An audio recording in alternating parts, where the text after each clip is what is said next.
We're easing into it with mild temperatures. Fog would be the only thing that could really slow you down this morning, and a good reminder, especially for all the schools that are back in session, more joining in the mix day to day. Have that rain gear handy. Obviously, we're not talking about this morning, except it's fog and a few passing clouds. This afternoon, we'll have a few more storms kind of firing up faster, so I'm going to show you when and where next. But we do start the day at 70 degrees with those scattered clouds and patches of fog. Now, midday is when I see first couple of specks of rain appearing, so I'll be tracking this for you on WVLT News at noon. Notice these specks popping up on kind of the edges of our area, the higher elevations that outline the valley, and then continue to bubble up.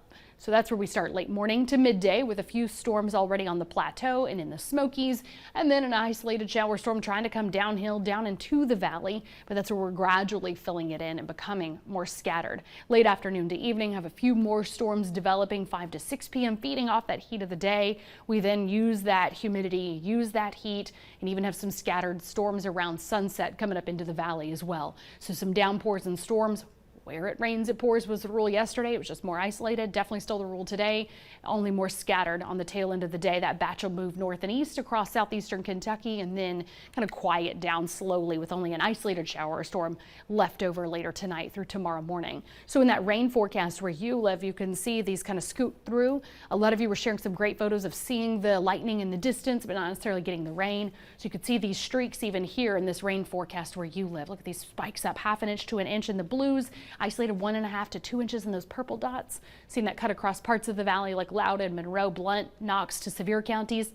Clipping, Roan, parts of Anderson coming across the plateau again. That starts a little sooner for you guys. That's where you can see that pool up. A couple of those streaks of heavy rain then cut across northeast Tennessee to far southeastern Kentucky. Seeing that really clip some heavy downpours in parts of our area. Again, a 40% coverage in your planner. So we'll go from 70 degrees this morning to 85 at noon. Your high 91, still hot, still humid. Again, that fuels those storms. 82 then at 8 o'clock just before sunset. Tomorrow, those spotty leftovers in the morning stay isolated at least for the early hours, but become scattered in that mid-afternoon hours, already catching some scattered rain and storms for your Friday. We'll still keep it at about a 40% coverage as they dance around in that late afternoon to evening hours. Some heavy rainfall at times to round out the week. Actually, we'll keep it going into the weekend. We're now going to be caught in this pattern where we're seeing these streaks of moderate to heavy rainfall in parts of our area, but just kind of that hit or miss coverage with your planner still pretty steamy.